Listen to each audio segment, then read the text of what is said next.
어제 그저께 이제 헌재 8차 변론이 있었고 그걸로 되게 끝날 거라고들 언론들이 다 보도를 했어요.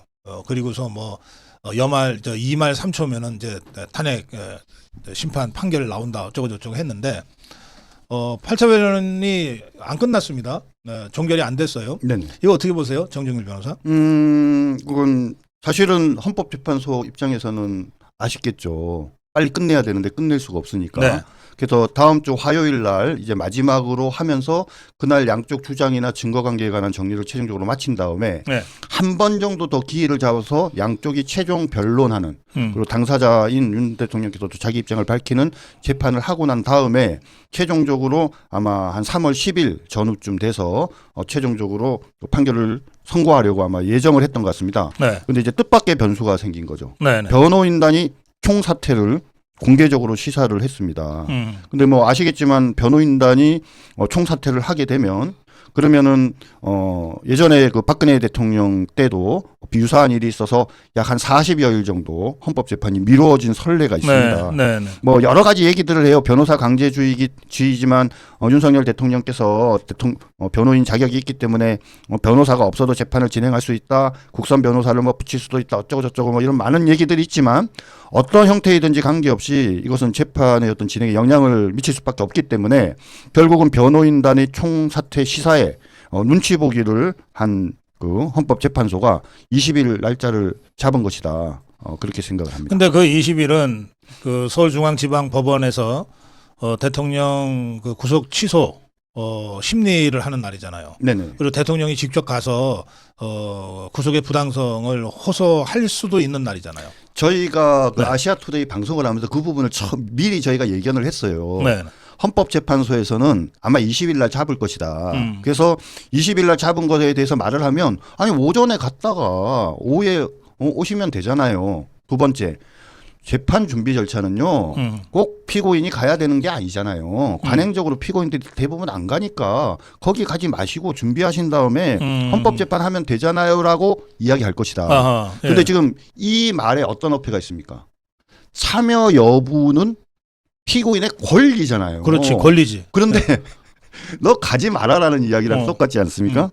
지금 현재 윤석열 대통령께서 변호인 자격이 있으니까 변호사 없어도 할 수 있다라는 이야기도 말이 안 되는 게, 자, 변호사가 없어도 되지만 본인이 변호사 자격이 있으면 할 수 있다라는 거지 본인이 변호인 조력을 받을 권리를 박탈할 수는 없는 거 아닙니까? 그렇죠. 예. 그러니까 이거는 권리예요. 그러니까 네가 변호사 자격이 있으니까 변호사가 다 사퇴해서도 했지만 그래도 재판을 받아야 한다는 의무 규정이 아니라 네가 변호사 자격이 있으면 다른 변호사가 없어도 변호사비를 들이지 않거나 조력을 안 받고도 네가 할 수 있는 권리를 준다는 의미지. 네가 하겠다 그러면은 내가 허용해 줄게. 그렇죠. 네 권리니까 이 말 아니에요. 맞습니다. 하나 더 말씀드리면 그거예요. 지금 신속한 재판을 받는 것은 권리잖아요. 네. 누구의 권리입니까? 윤석열 대통령의 권리예요. 근데 윤석열 대통령이 신속한 재판도 중요하지만 신중하게 실체적 관계를 잘 살펴달라라. 그래서 나는 신속한 재판을 받을 권리를 행사하지 않겠다라고 하고 있는데도 네. 헌법재판소가 마치 자신들이 헌법재판을 신속하게 진행할 권리가 있는 것처럼 얘기를 하면서 윤석열 대통령께서는 신속한 재판을 받을 의무가 있습니다라고 얘기하는 식으로 재판을 진행하고 있지 않습니까? 의무와 권리를 완전히 예. 뒤집어서 지금 우리 정중현 변호사 말씀하셨는데 그 실제로 그 이 미결 상태, 네. 그러니까 구치소에 있는 미결 상태의 대다수의 수용자들은 거의 99.99%야. 네. 들은 재판 빨리 받기를 원해요. 그렇죠. 하루라도 빨리 받아야 무죄면은 바로 방면이 되고 유죄라도 빨리 확정이 돼서 좀 계획적으로 내가 1년은 살고 나가면 되지 이게 되는데 재판이 늘어지면 그러다가 무죄가 되면은 괜히 그 엄한 옥살이 더 하게 되는 것이고 그다음에 나중에 유죄가 되더라도 그때부터 이제 이 인생 설계를 다시 해야 되니까 괴롭거든요. 그래서 변호사들이 제일 많이 받는 그 요구가 재판 기일 빨리 잡아달라 이거잖아요. 그게 권리니까. 예, 맞습니다. 그렇잖아요. 네. 근데 지금 윤석열 대통령은 괜찮아요. 그렇죠. 이거 사실관계를 정확하게 살펴서 하세요. 좀 이러고 있는데 왜 지것들이 빨리빨리 하냐고. 그러니까 지금 8차 변론을 지켜보면서 사람들은 이렇게 생각합니다. 8차 변론에서 얻어낸 가장 큰 결과는 10차 변론을 받아냈다는 거예요. 왜냐하면은 그냥 끝날 것 같았거든요. 그래서 국민들이 다 여기서 끝나면 안 되는데라고 생각했는데 10차 변론을 받아냈습니다. 그런데 아까 정 변호사님 말씀하신 것처럼 10차 변론 날짜는 20일로 잡으면 안 된다라고 저희가 계속 방송에서 얘기를 했었거든요. 네. 왜냐하면 그게 바로 배려가 아니라 피고인의 권리를 존중하는 거예요. 특히 헌재는 일반 법원이 아니기 때문에 누구나 그 헌재에 있는, 그러니까 헌법에 있는 국민의 권리를 존중해야 되고 그걸 지켜야 되는데 헌재에서 변론일을 잡는 것도 딱 20일을 잡는 거예요. 그러니까 우리가 이걸 보면서요. 참 이렇게 진행되는 과정을 보면서 국민들은 이런 생각을 합니다. 대통령도 저렇게 아무 손도 못 쓰는데 국민들은 이제 어떻게 이 대한민국을 살아가야 될까라고 생각을 합니다. 지금. 어쨌든 헌재가 지것들을 시간표대로 못하고 네. 지금 어쨌든 변론기를 더 잡았잖아요. 네. 네. 그럼 그거가 끝이냐? 아니 그 변론기 그날 추가 변론을 또 할지 안 할지는 또 다른 문제입니다. 네. 자 어쨌든 이거는 우리 자유파 국민들이 투쟁했기 때문에 네. 이런 결과가 나왔다. 저는 그렇게 해석합니다. 우리가 가만히 있었다면 그리고 대통령이 가만히 있고 변호인단이 그냥 가만히 있었다면 지금도 시간표대로 착착착착 해서 이미 또 탄핵 인용 결론이 났고 대통령 파면됐을 수도 있어요. 이미. 맞습니다. 예. 그러니까 투쟁으로 우리가 저지했다. 한덕수 국무총리 같은 경우도 한번 거절됐는데 다시 한 거죠. 그러니까요. 예. 홍장원 같은 경우도 더 안 하려고 하는 것을 국정원장의 추가 증언을 토대로 해서 새로운 의혹들이 만들어지면서 홍장원을 부르지 않을 수 없게 만든 겁니다. 예. 경찰청장 같은 경우도 본인이 몸이 아프다고 그러면서 나와서 증언을 안 하려고 하는 거를 구인까지 해서라도 해달라고 강하게 요구해서 결국은 관철을 한 것이거든요. 경찰청장. 예. 그래서 지금 현재 상황을 말씀을 드리면 그래서 20일로 예정된 이 재판의 3명의 증인이 현재로서 마지막이에요. 그리고 다른 증인 신청한 것은 현재 다 기각이 돼서 정리가 된 상태입니다. 그렇기 때문에 제가 보기에는 아마 윤석열 대통령 변호인단에서 추가적인 증인을 이제 또 신청을 하고 그다음에 제일 저희가 보기에 중요한 거는 중앙선관위 지금 검증이 2차례에 걸쳐서 지금 불어댔거든요. 예. 그 부분을 다시 좀 반드시 관철해야 될 것 같고. 예, 그 맞습니다. 변호인단에 이런 식이면은 우리 변호 더 못해라고 하는 변호인단 집단 사태 네. 이 카드는 여전히 남아 있습니다. 예, 저는 그 카드를 써야 된다라고 생각을 합니다. 왜냐하면 사실 이게 문헌에 떡 하나 더 주는 심정으로 지금 20일 날 3명 받아준 거거든요. 그러고 나서 사실 20일 날 하고 나서 이제 더 안 받아준다라고 내려서 버리면 어떡할 거냐 이거죠. 그러니까 지금 8차 변론 과정에서 우리가 특단의 결정을 할 수 있다 하면서 총사퇴를 시사를 했는데 근데 지금 뭐냐면 받아줬지 않습니까? 그런데 지금 다시 신청하는데 안 받아주면 명분이 없지 않습니까? 그렇기 때문에 저는 이제 18일, 20일 두 번의 변론을 시작하기 전에 정확하게 변호인단이 요구사항을 이렇게 조건을 걸어야 된다라고 생각을 합니다. 방금 말씀드린 것처럼 탄핵을 하게 된 가장 중요한 원인 중에 하나가 부정선거 이슈가 있지 않습니까? 검증 반드시 해줘야 된다. 그 예를 들자면 방금 우리가 홍장원 얘기를 했지만 홍장원한테 메모를 적어준 그 보좌관 적어도 그 보좌관은 법정에 출석시켜서 진실을 들어야 된다. 이런 식으로 좀 더 구체적이고 명확하고 그래서 헌법재판소가 감히 거절할 수 없는 그런 어떤 증거 신청이나 이런 부분들을 명확히 한 다음에 그다음에 또 하나 더 있습니다. 자, 이 재판이 진행되는데 사실은 제일 중요한 게 뭡니까? 많은 사람들이 이제 깨닫고 있어요.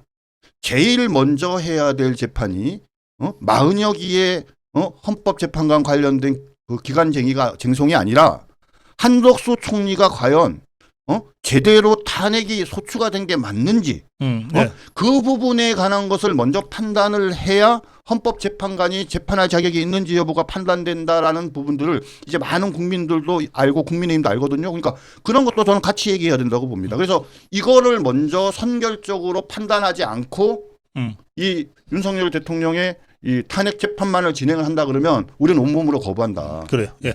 자, 일단 그 이후 상황에 대한 이제 설명을 하셨고 그 8차 변론에서 조태용 국정원장의 그 진술이 있었고 또 김봉식 서울경찰청장의 진술이 있었는데 이 두 사람의 증언이 굉장히 중요한 의미를 갖습니다.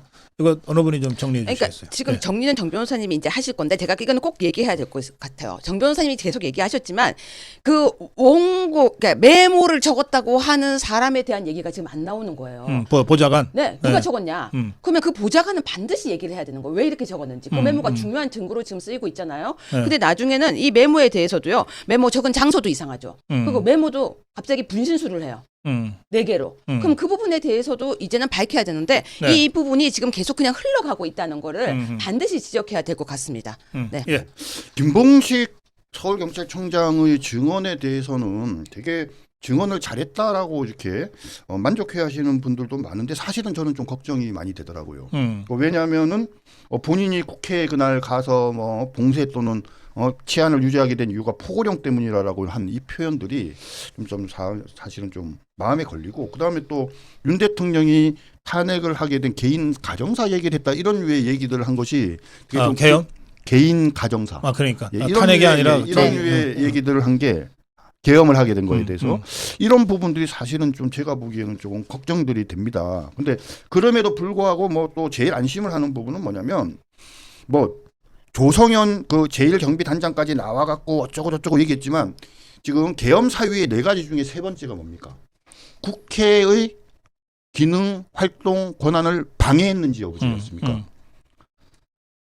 뭐 끌어내라 어쩌라 이런 말만 있지 아무도 끌어내는 사람이 없지 않습니까? 결론적으로. 그러니까 그런 결과가 아무것도 없기 때문에 일단 그건 참 다행스러운 거고 사실은 이 부분과 관련돼서도 그래요. 누군가 끌어내라고 뭐 대통령이 했던 아니면 뭐 곽정군이 했던 건 관계없이 근데 왜 실행이 안 됐는지 설명을 해야 되지 않습니까? 아무도 거기에 관심 없어요. 사실은 이게 끌어내라는 말이 있었냐 없었냐가 중요한 게 아니고 네네. 그런 말이 있었다 치자. 근데 왜 그것이 아무도 실행을 하지 않았냐가 더 중요한 거거든요. 근데 그 부분에 대해서 누구도 관심을 갖고 질문을 하거나 설명을 하거나 이야기를 하고 있지 않은데 네네. 이 부분에 대해서 조금 앞으로의 지금 재판 과정에서도 좀 적극적으로 네. 해명을 해보면 그 김봉식이가 그런 얘기를 했습니다. 계엄 다음 날 대통령께서 전화를 하셔갖고 국회의원들을 빨리 들여보내서 참 잘 끝난 것 같다 이런 말씀을 하셨다고 해요. 네네. 그러니까 그래서 앞단의 얘기만이 아니라 뒷단의 그런 이런 류의 얘기들까지도 잘 해서 결국은 국회의원을 끌어내리는 일이 전혀 없게 된 부분에 대해서 좀 정확하게 사실관계가 해명이 되면 그래. 계엄 사유 그 탄핵 사유가 안 될 거라고 생각합니다. 제가 놓치지 않아야 될 걸 하나를 꼭 말씀드리고 싶은 게 있는데요. 지금 보면은 8차에서 변호인 측에서 그러니까 윤석열 대통령 변호인 측에서 특단의 조치라고 나왔거든요. 변호인 측인데 갑자기 쓱 말이 바뀝니다. 윤석열 대통령이 말을 한 것처럼 갑자기 쓱 바뀌면서 특단의 이 결정이 하야라고 쓱 바뀌면서 갑자기요 모든 종편의 패널들이 하야 이야기를 하기 시작합니다. 근데 이 하야 이야기를 처음 꺼냈던 사람이 누군지를 집중해서 봐야 돼요. 누구 같으세요? 박지원이었어요. 박지원이 처음으로 이 하야 이야기를요 벌써 끝낸 지가 꽤 됐습니다. 근데 그 다음에 쓱 받은 사람이 누구였냐면요 보수 원로 어쩌고 하면서 조갑재라는 사람이 하야를 쓱 받습니다. 자 박지원이 던진 거 하야를 조갑재가 쓱 받는데 그럼 여기에 또 거품을 물고 반대하는 사람이 또 있습니다. 김종혁이에요. 갑자기 김종욱이 툭 튀어나와서 너무 늦었어. 우리 한동훈이가 그때 말할 때 했어야지. 그럼 처음에 또 말했던 게 하야가 한동훈이라고 갑자기 얘기가 나옵니다. 그러면서 민주당에서 하야는 절대 안 돼라고 얘기하면서 아무도 이야기 안 했는데요. 하야를 누가 하려고 하는 사람처럼 분위기를 조성해 가고 있어요. 이 부분을 반드시 짚어가지고요. 아무도 우리 측에서는 하야 이야기하는 사람이 없고요. 이러면서 변호인 측에서는 우리는 하야 거론한 적 없어요라고 기사가 나오는데 이게 입에서 나온 게 누군지 보면 박지원이었고 한동훈이었다는 걸요. 우리가 알려야 돼요. 이거 얘기가 나온 게 윤석열 대통령인 줄 알고 우리 보수 측에서도요. 우파 쪽에서도요. 윤석열 대통령이 하야하는 거 아니야? 얘기가 계속 나오거든요. 가짜뉴스 지금 퍼지고 있는 거 막아야 됩니다. 박지원의 이야기를 사실 들어보면요. 되게 이렇게 풍향을 읽을 수가 있어요. 왜 박지원이 그때 갑자기 탄핵 얘기를 했느냐. 아니, 하야. 하야 얘기를 했느냐. 앞에는 신속하게 탄핵될 거라고 얘기를 했어요. 계속 박지원이. 2월 그런데 20일 전에 갑자기 분위기가 바뀌었지 않습니까? 그 국회에서 탄핵 사유 중에 국회 내란죄 법률 위반은 빼고요. 막 이런 식으로 하면서부터 그리고 일부 진술이 사실과 다르다는 게 막 드러나면서 이 전체적인 분위기가 바뀌면서 이거 잘못하면 탄핵이 안 될 수도 있다라는 분위기로 바뀌니까 네. 갑자기 박지원이가 등장을 해가지고 야 그냥 탄핵 그런 거 하지 말고 하야해 이렇게 해서 이야기를 꺼낸 게 이제 저 이야기의 시작이거든요. 그래서 방금 우리 유 최고께서 말씀하셨지만 윤석열 대통령은 제가 아는 우리 성렬 형님은요. 그러니까 허리가 분질러져서 그냥 차라리 엎드려 죽을지언정 절대 탄핵 이 국면에서 사퇴 같은 거하고 하야할 분이 아니시거든요. 그런데도 저 하야 이야기가 나오는 거는 사실은 민주당 쪽에서도 두 가지 의견이 있는 거예요. 하나는 저건 뭐야 이 탄핵하기 어려울 것 같으니까 얼른 나가. 그게 니한테 도움이 되는 거야. 이런 박지원 유가 있는가 하면 김민석은 뭐라고 얘기를 하냐면 아니 저거 하야하게 되면은 갑자기 분위기가 바뀌어질 수가 있어. 제가 억울하지만 대한민국과 국민들을 위해서 하야하겠습니다. 저의 억울함을 풀어주십시오라고 이렇게 덤벼들 이야기를 하시면서 하야를 하고 그러면서 갑자기 이 보궐선거 국면에 들어가면 갑자기 대통령께서 영웅이 되면서 민주당이 불리한 상황이 되지 않습니까? 더군다나 이재에 밝은 쟤네들이 항상 하는 얘기가 뭡니까? 하야를 하면은 대통령의 전직 대통령으로서 예우를 받아. 나 그거 보기 싫은데 그 두 가지 이야기를 하고 있는 겁니다. 그렇기 때문에 하야 이야기는 민주당 애들이 어떻게 보면 해주면 해줄수록 저희한테 좋은 게 아닌가 그런 생각이 듭니다. 그래요. 예. 그 행범방 때문에 이게 뭐 헌재 재판이 제대로 되겠나 싶긴 한데, 예, 류 교수 어떻게 보세요? 예, 지금요 그 얘기가 나왔을 때요 바로 신속하게 가짜 뉴스 팩트 체크를 해서 이거 가짜야 했던 언론이 어디게요? 오마이뉴스였어요. 아니 오마이 팩트라는 게 있더라고요. 거기에 이거는 가짜 하고 바로 기사가 나오기 시작했어요. 문영배가 그 대하고등학교 15회 동문 유머방에 들어가 있었다. 그리고 그 유머방에 2,000건 넘는 음란물들이 지속적으로 게시됐다. 이게 가짜 뉴스라고? 그게 아니고요. 제가 볼 때는요. 네. 그 이상한 사진 밑에 글이 가짜라는 뉴스 같아요. 그런데 그걸 자세하게 안 써요. 뭐라고 하냐면요. 헤드라인에는 그냥 가짜만 부각을 하는 거예요. 행범방 가짜 이렇게 나왔는데요. 네. 그리고 이제 이어서 제가 그때 그 당시에요. 윤희숙 전 의원이 엄청 세게 방송인지 페북인지는 기억이 안 납니다. 채널 A였나? 아무튼 거기서 엄청 세게 인터뷰를 합니다. 그러고 있었는데 민주당에서요. 문형배, 흑색선전, 국민의힘 윤희숙 출당 촉구까지 나섭니다. 그러면서 국민의힘에서 이제 댓글 논평을 사과했는데요. 사실 여기 되게 중요한 포인트가 있어요. 뭐가 가짜라는지를 다들 알려야 되는데 갑자기 쓱 다 가짜처럼 돼버린 거예요. 그러면은 저는 정확하게 이 부분을 국민의힘에서도요. 그 방에 없었다는 거니 그 앞에 없었다는 거니 그럼 있었다는 거니 그럼 댓글을 아예 안 썼다는 거니 그러면은 한 개도 안 쓴 거니 한 개는 썼다는 거니 저는 이걸 물어야 되는데 갑자기 쓱 꼬리를 내리면서 쓱 하더니 국민의힘 윤희숙 출당 촉구를 하는데도 별 반응이 안 나오고 있어요. 그런데 그 당시에 문영배 문 대행이 뭐라고 얘기하냐면요. 이거 포렌식 하라 그랬나요? 뭐 팩트 뭘 하라고 했어요. 수사하라 그랬어요. 예, 고발도 했죠. 아니요. 수사를 하라고 하면서요. 그 음란물 있는 걸 갖다 수사를 하라고 했는데 사람들이 뭐라고 하냐면요. 부정선고도 이렇게 신속하게 좀 해달라고. 아니 부정선고도 이렇게 빨리 수사 좀 해주세요. 아니 이거는 이렇게 빨리 하는데 왜 부정선고는 수사 안 하시나요?까지 얘기가 나왔는데 저는 그렇습니다. 이거는 확실히 밝혀야 되는 게 있어요. 음란물 사진이 올라가는 방에 계셨나요? 그럼 음란물 사진 밑에 댓글은 안 달아도 되지만 그럼 음란물이 올라오는 걸 혹시 방관하셨나요? 방관도 사실은 문제 있다고 옛날에 그들은 그렇게 얘기를 했었어요. 그렇기 때문에 정확하게 국민의힘에서 나서야 되는데 지금 뭔가가 약간 문영배 측과 민주당이 근데 왜 또 민주당이 이렇게 보호를 하고 나섰죠? 네. 예, 그러니까 뭐 저는 유채고 얘기를 들으면서 2017년도에 유채고와 함께 그 당시 자유한국당에서 그렇죠. 대변인과 수석부 대변인으로서 우리가 활동했던 상황이 생각이 납니다. 그러니까 싸울 줄 아는 경험이 있는 네. 능력 있는 그런 어떤 사람들이 있어야 되는데 사실 지금 저 오늘 국민의힘이 저런 식으로 무책임하게 저 사과할 문제가 저는 아니라고 생각을 합니다. 정확하게 지적을 했어요. 문영배 재판관한테 묻는다. 응? 그 고등학교 동문 카페에 문영배라는 이름이 있는데 당신이 맞냐? 두 번째 그 카페에 2,000여 건이 넘는 음란물이 불법 게시돼 있는데 그 사실을 알고 있느냐? 세 번째 알고 있었다면 본인이 그래도 명색이 판사고 헌법재판관이고 나름대로 사회적으로 지위가 있는 사람이고 그런 음란물을 그런데 올리는 것이 불법이라는 사정을 누구보다도 잘 알고 있는 본인이 거기에 대해서 적절한 조치를 취한 적이 있느냐? 취한 적이 없다면은 아무 조치도 취하지 아니하고 그냥 이렇게 눈팅만 했다라고 한다면은 그 자체가 문제 있는 거 아니냐. 더 나아가서 혹시나 댓글은 남기지 않았지만 올라왔던 동영상을 클릭해서 본 적이 있느냐. 이 부분에 대해서 구체적이고 명확한 대답을 하라라고 사실은 논평을 했었어야 되는 거죠. 근데 지금 우리 유채구가 방금 지적했지만 사과를 하니까 국민들은 결과만 보지 않습니까? 옛날에 박근혜 대통령께서 왜 곤혹스러운 상황에 처했습니까? 걔네들이 말한 JTBC에서 보도한 태블릿 PC의 그 드레스된 연설을 최순실이 고친 게 아님에도 불구하고 그건 아니지만 다른 건 고친 적이 있으니까 사과를 했어요. 그랬더니 어떻게 돼버렸습니까? 모든 걸 다 쓴 게 돼버린 것처럼 이것도 그러니까 방금 제가 전화 우리 유해치구가 얘기한 그런 당연히 제기할 수 있는 문제들이 여전히 남아 있는데도 불구하고 그냥 한 번에 다 덮여버린 거 아닙니까? 그러니까 국민의힘이 왜 사과를 한 거야?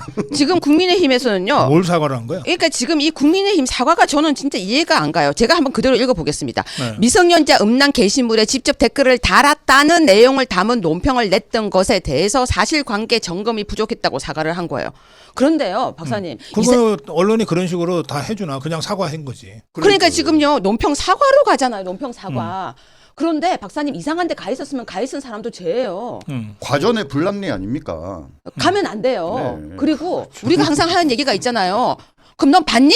그럼 그 순간에 그 이상한 영상 올라올 때는 눈 감고 이러고 글 써요. 댓글 써요. 그리고 그 밑에 댓글을 달고 안 달고가 중요한 게 아니고요. 이상한 데는 가면 안 됩니다. 판사가.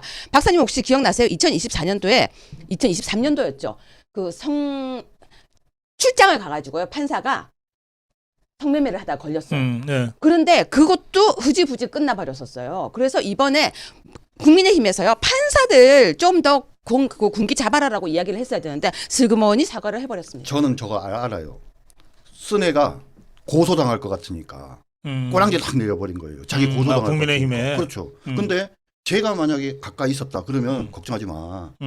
이거 실수한 건 맞는데 다른 의혹 충분히 제기할 수 있는 거고 이거 쟤네가 고소하면 네가 알고 고의적으로 이렇게 쓴 거 아니잖아. 언론에 여러 군데 보도되니까 언론에 이 정도 보도된 것이라면 사실이라고 믿고 쓴 거면 문제 안 돼. 형사처벌 되지 않으니까 걱정하지 마. 너가 대변인으로서 한 거잖아. 걱정하지 마. 이렇게 해서 갔으면 아무 문제가 없었죠. 예. 문영배 기자가 헌법재판 하다 말고 한 1시간 가까이 자리를 이제 이석했어요. 네. 그런데 그 동문 유머방의 댓글이 삭제됐어요. 근데 이게 그 시간에 헌법재판 하다 말고 가서 삭제를 했는지 뭐 어떤지까지는 확인이 안 되지만 어쨌든 팩트는 재판하다 말고 자리를 비웠다. 네. 그다음에 그 동문방에 댓글이 삭제됐다예요. 네. 이거는 어떻게 봐야 돼요? 지금 그 부분은 제가요. 이 부분도요. 기사가 두 가지가 나오고 있습니다. 첫 번째. 이석 아니다. 그거 그러니까 그게 올라오고 있는 사진 다른 사진이다. 이런 주장이 계속 나오고 있어요. 그러니까 이석했다라고 나오고 있는 그 사진과 그게 다른 영상을 니네 다른 영상을 갖다가 합쳐가지고 가짜뉴스 퍼뜨리지 마라고 이쪽에서 강력하게 나오는 거예요. 그러면서 삭제한 적 없어 이렇게 또 나오는 거예요. 그러니까 여기 지금 보시면요, 국민의힘에서 이렇게 얘기합니다. 국민의힘에서 12년간 지속해서 카페에 2,000여 건 음란물이 올라왔고 카페에 들어가 이미지 보기만 눌러도 음란물이 나오는데 카페를 들락달락하면서 못 볼 수가 있었다 하는 부분은 뭐 짚어야 한다라고 얘기를 하더니 갑자기 지금은 크로스 체크를 한다고 하지만 해당 댓글에 해당 카페에 글들이 다 지워지고 영상도 지워져서 제대로 살피지 못했다. 갑자기 흐지부지 돼버린 거예요. 그러니까 지웠다는 것도 지금 한마디로 아무 어느 누구도요 그 부분에 대해서 자 그 시간에 지운 거 맞습니까? 그 시간에 나간 거 맞습니까? 하면요 그게 물타기가 지금 돼버려가지고요 팩트 체크가 지금 안 되고 있는 아니 거예요. 문흥배가 떳떳하면 수사기관에 그러니까. 핸드폰을 내야죠. 내면은 금세 나옵니다. 그거. 지금 그러니까 갑자기 이 사람이 뭐라고 하냐면요. 나 이거 있잖아요. 내 거 나 해킹 당했어요까지 얘기가 지금 나오고 있잖아요. 이렇게 세게 나오니까 국민의힘에서 꼬리를 내리면서 갑자기 기사 나온 데가 몇 군데 기사들이 있었는데 약간 이상하게 돼버린 거예요. 그래서 저는 이 부분이요. 진짜 국민의힘에서 아까 정 변호사님 말씀하신 것처럼이라도 질문을 하거나 아니면 떳떳하면 네 핸드폰을 공개해라 왜 하면 되는데 아무도 얘기를 안 해요. 해킹 당했냐고 얘기했으니까 해킹 당했는지 여부 확인하려면 핸드폰 수사기관에 맞아요. 내야죠. 근데 아무도 그걸 주장을 안 해요. 빨리 내라고 해야죠. 아니 이게 두 번이라도 주장을 하시니까. 저는 그리고 아투에서도 지금 오늘 하고 있죠. 논평이 이제 국민의힘 쪽에 이 국민의힘의 네. 그 무능과 무기력한 대응에 대한 쪽으로 지금 초점이 맞춰지고 있는데 국민의힘 그거 뭐 저 욕할 가치나 있습니까? 사실 이제 이런 식으로 국민의힘이 해서 사과를 하고 이게 기사가 나버리면 네. 또 다수의 우리 보수파 국민들한테 또 악영향을 미치지 않습니까? 괜히 이거 보면 사람이 위축되거든요. 그러니까 나도 네. 국민의힘한테 그냥 아무 짓도 하지 말고 그냥 좀 조용히 있어라.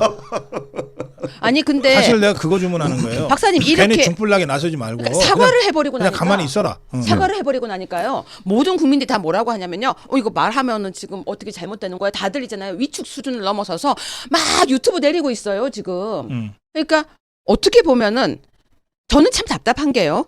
헌재 앞에 가서 1인 시위 릴레이도 못해요? 국회의원들이요? 할 수 있잖아요. 제가 그랬어요. 아니 그 좀 제발 윤석열 대통령 헌재에서 공평 공정하게 이걸 갖다가 하고 제발 공정하라고 왜 단식 투쟁을 못하냐고 제가 강력 주문을 좀 했습니다. 예, 그 뭐 국민의힘 그게 뭐 당입니까?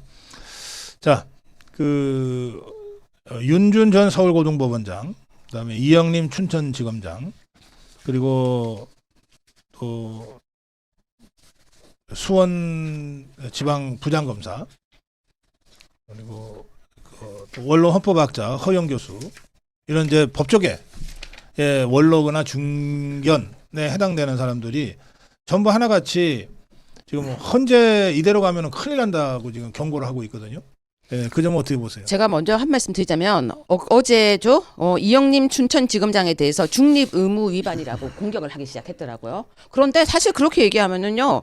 이분 문영배 이분인가요? 난 가장 좌측이라고 얘기했던 그럼 중립 아니잖아요. 가장 좌측이라고 얘기를 했는데 그런 거에 대해서는 가장 좌측이라고 어디서든지 입을 떼면은 용납을 하는데 네. 왜 이영림 춘천지검장은 이게 바른 말을 한 거예요. 나쁜 말을 한 게 아니고 자기 의견 필력을 한 거예요. 왜? 이렇다. 걱정된다. 그러니까 제대로 해야 된다. 왜? 내가 내부에 있는 사람이니까 걱정된다라고 얘기하는데 왜 이게 중립 의무 위반이라고 하는지 잘 모르겠어요. 이상하잖아요. 정치적 중립 의무 위반이라는 것은 정치적인 사안에 대해서 그러니까요. 특정 정당의 편에 서서 상대를 비방하거나 비판할 때 생기는 겁니다. 네. 근데 지금 이영림 춘천지검장이 적은 글 내용을 보면 네. 아니 헌법재판소가 재판을 공정하게 안 하는 것 같다라고 얘기를 하면서 그 정도가 일제치하의 일본 재판관보다도 못한 것 같다 이 얘기지 않습니까? 누구를 비판한 거예요? 헌법재판관을 비판한 거지 않습니까? 헌법재판관은 너무나도 당연히 정치적 중립에 따라서 공정하게 재판을 해야 되는데 그 지금 의혹을 받고 있는 사람인데 지금 만약에 이영림 춘천지검장을 정치적 중립 의무 위반이라고 말을 하는 건 뭐냐면 문흥배와 그 주변의 무리들이 지금 정치적 재판을 하고 있다라는 걸 자인하는 거예요. 이거 아주 좋은 겁니다. 민주당이 지금 자살 꼴른 거라고 저는 생각해요. 네. 그래요. 지금 저는 허영 교수의 석좌 교수의 인터뷰가 굉장히 그 헌재 재판관들이나 법조계에 그 울림을 크게 줄 거라고 생각하거든요.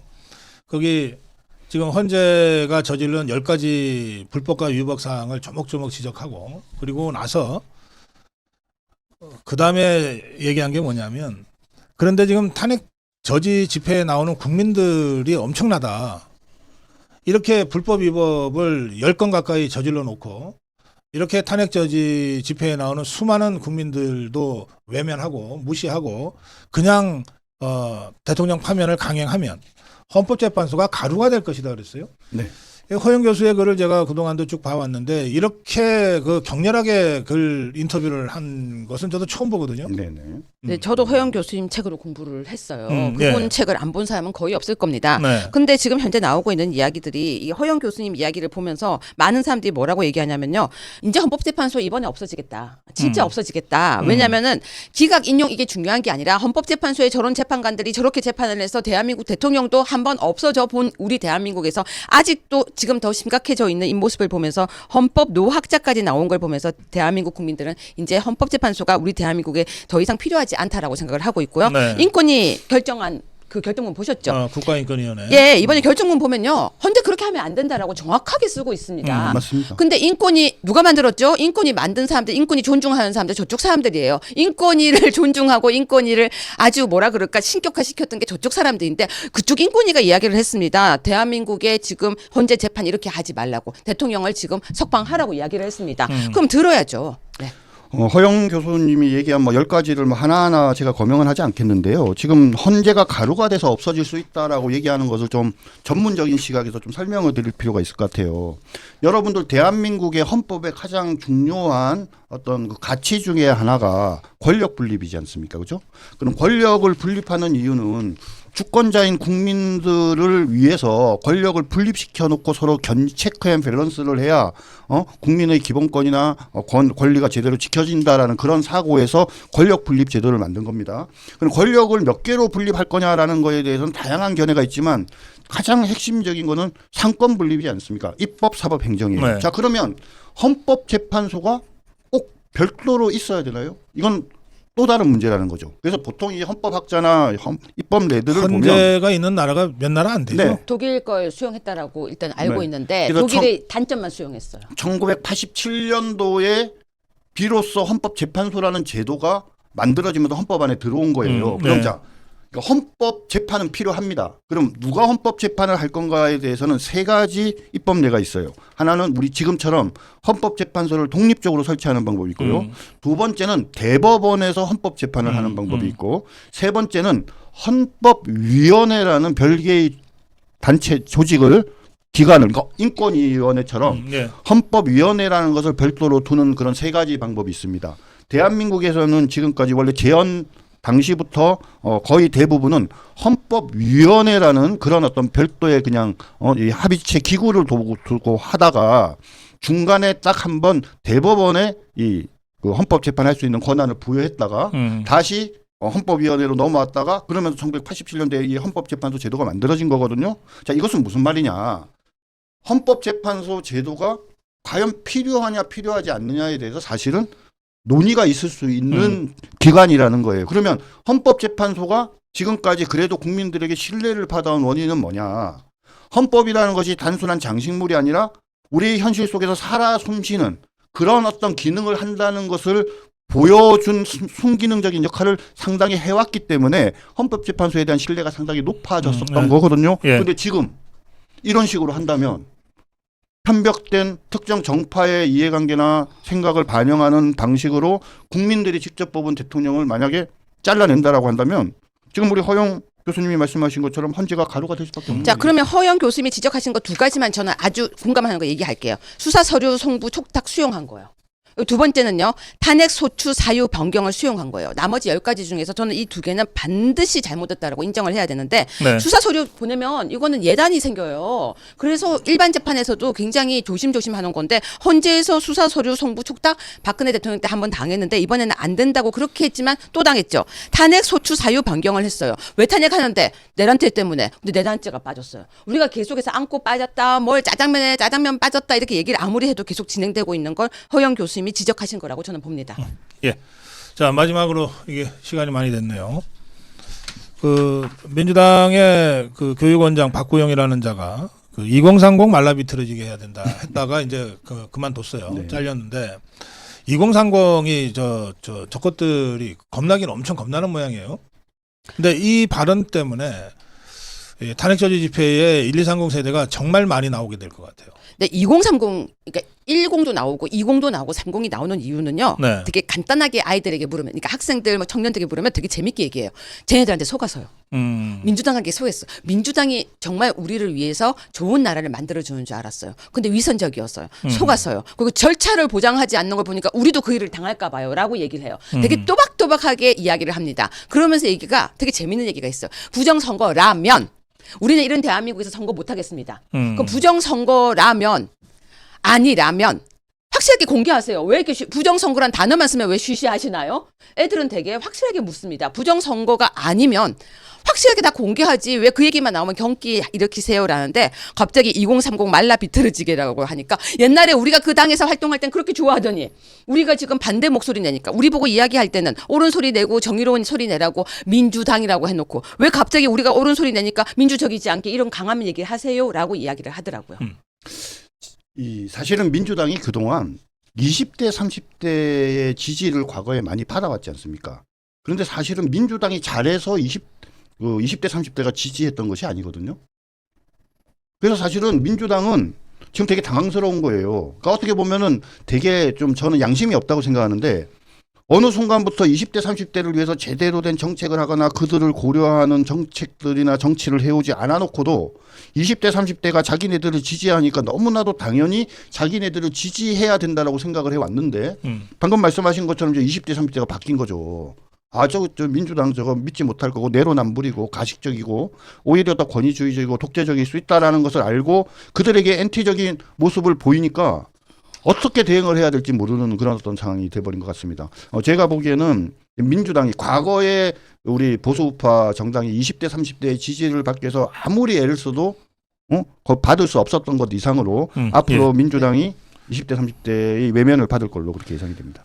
그 아까 댓글창에 지금 광주 내려가는 길인데 뭐 190km가 남았는데 차가 뭐 너무 많이 벌써요? 그 내려가서 그런지 굉장히 느리게 가고 있다 뭐 이런 댓글 올라왔습니다. 오늘 광주가 엄청 모일 것 같아요. 네. 어떻게 생각하세요? 지금 처음에요. 광주 얘기하려고 하니까 5.18 광장을 하려고 하니까요. 누가 쓰레기 매립장으로 가라 이렇게 얘기 발언을 강기정이 했었나요? 누가 했었죠? 박균택이 했었네. 그러니까 요즘은 너무 많은 이야기들이요. 정말 쏟아져 내려가지고 이름과 발언이 기억이 안 나고 발음만 딱딱 기억이 나는데요. 전 너무 충격을 받았었어요. 쓰레기 매립장으로 가서 하라고요? 그런데 많은 사람들이 이렇게 얘기했습니다. 이거는 광주 분들한테 제가 직접 들었어요. 나 광주 사람이야. 나도 그 집회 나갈 거야. 그런데 내가 광주 사람인데 나도 집회 나가. 왜? 공정하지 않으니까. 근데 광주에서 우리를 이렇게 얘기해? 라고 분노했다고 합니다. 기차표요. 싹 다 매진됐고요. 버스표 다 매진됐고요. 제가 실시간으로 계속 검색하는데 다 매진됐고요. 사람들이 이렇게 서로 335 차에 서로 연결해서 타고 내려갑니다. 반대쪽에 약 100m 거리를 두고 찬반 집회가 열린다고 합니다. 근데 광주에 계신 저를 아는 지인들이요. 아침부터 사진을 계속 찍어서 보내주시는데 미리 가서 다 앉아 있는 거죠. 그래요? 지금 아침에 6시 반에요. 자리 잡고 앉아 있대요. 우리 자유파 예, 국민들이? 그럼요. 왜 그러냐고 했더니 서울에서 오는 사람들 자리 주려고요. 광주 분들이요. 제가 그 말에 아까 아침에 되게 감동을 했는데 우리는 뒤에 앉아도 됩니다. 서울에서 오는 사람들 앞자리 주려고 앞에 가서 진을 치고 있습니다. 그렇게 이야기를 너무 감동적이죠. 고 박사님한테 꼭 얘기해달라고 저한테 그러네요. 얘기를 했습니다. 네. 민주당이 지금 예상하지 못했던 두 가지 위기를 겪고 있습니다. 하나는 방금 우리가 앞에서 말한 20대 30대가 더 이상 그들에 대한 지지를 처리하고 오히려 국민의힘과 윤석열 대통령을 지지한다는 거고요. 두 번째는 그들이 그토록 믿고 의지해왔고 자신의 것이라고 생각했던 아무것도 하지 않더라도 무조건 자기를 지지할 거라고 생각했던 광주를 중심으로 하는 호남이 변하고 있다는 거죠. 네. 오늘 말입니다. 탄핵 찬성파들이 거기서 집회를 해요. 허가해주지 않은 민주광장에서 하는데 신고 인원이 몇 명인 줄 아십니까? 500명. 그런데 우리 국가비상기도회 세이브 코리아에서 하는 이 탄핵은 그냥 겸손하게 1만 명밖에 안 했다고 얘기를 하더라고요. 1만 명 대 500명이네. 20대 1인 거죠. 그러니까 이게 무엇을 말하는 거냐? 보통 집회 신고를 하려면 그렇죠. 집회 참가 예상 인원을 써내게 돼 있거든. 네. 그러니까 좌파들은 500명 써냈다는 거군요. 네, 그렇습니다. 우리는 10,000명 써내고. 맞습니다. 그러니까 이게 뭘 말하는 거냐면 20대 30대가 더 이상 지지를 하지 않는데 그들의 홈그라운드라고 할 수 있는 광주에서 말입니다. 오늘 집회를 했어요. 양쪽에서 집회를 하는데 숫자가 명확히 그 열기가 명확하게 비교가 되지 않겠습니까? 그러면 비교가 되면서 그 광주에 오히려 국민의힘과 보수우파를 지지하는 사람들이 더 수십 배가 몰렸다는 그 사실 자체로 이제 광주의 신화, 광주는 호남은 민주당을 무조건 지지한다는 알겠어요. 그 신화가 무너질 것이다. 이건 이제 집회 신고에 나와 있는 숫자고 실제로 모이는 거는 그 집회 참여 예정 인원보다 늘 많습니다. 네네.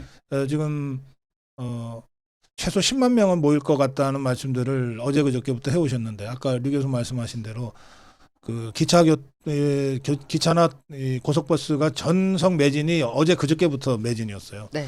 그리고 가고 싶은데 그 버스 대절하는 그 곳은 없냐는 걸 막 문의하는 전화가 어제 그저께 거의 하루 종일 우리 고성본부장한테 왔거든요. 네. 근데 이제 고성본부장도 우리라도 이 서울에서 출발하는 버스 몇 대를 좀 할 걸 그랬다고 좀 그러더라고요. 어쨌든 그러니까 지금 아까 댓글 주신 분들은 대개 그런 대중교통을 확보하지 못하니까 내 차 끌고라도 가겠다 이런 분들이 많으세요. 그래서 집회 참가 예상 인원은 10,000명으로 지금 집회 허가를 냈지만 실제로 최소 10만 명 이상 모일 거다. 그런데 그동안 좌파 집회들을 쭉 우리가 봐왔는데 저것들은 참가 예상 인원보다 늘 적어. 제가 500명은 넘겠죠. 제가 방송 오기잖아요. 500명은 쉽습니까? 안 쉬워요. 그 정신 나간 사람 500명을 어떻게 모아? 근데 박사님 조금 전에 방송 들어오기 전에 한 예. 20분 전에 제가 마지막으로 조사한 건데요. 그러니까 이게 되게 웃기게 제가 그림을 그렸지만 광주를 가는 노선을 제가 다 검색을 했어요. 근데 전체 매진이에요. 그러니까 이건 무슨 얘기냐면 대전 제가 아까 검색한 데가 서울, 대전, 강릉, 대구, 부산만 검색을 했습니다. 울산 있는 데는 하지도 못했어요. 근데 이게 전체 매진이거든요. 그럼 대충 계산만 해봐도 일단 많이 온다 싶은데요. 이거는 제가 직접 들은 얘기입니다. 보통 민주당 집회하는 사람들이 젊은 사람들이었다. 그래서 젊은 사람들이 집회를 하지 민주당 측을 지지하는 나이 드신 분들은 유튜브를 본다거나 집회하는 게 거의 익숙지가 않대요.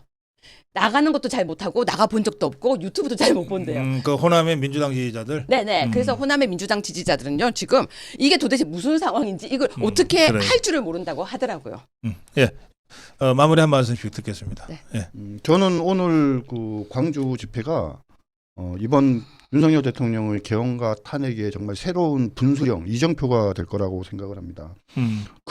그들만이 민주를 얘기할 수 있고 그들만이 정당하고 그들만이 옳다라고 하면서 내로남불을 지금까지 정당화해오는 그런 아주 기만의 정치를 해왔고 이제는 국민들이 그걸 다 깨닫고 있습니다.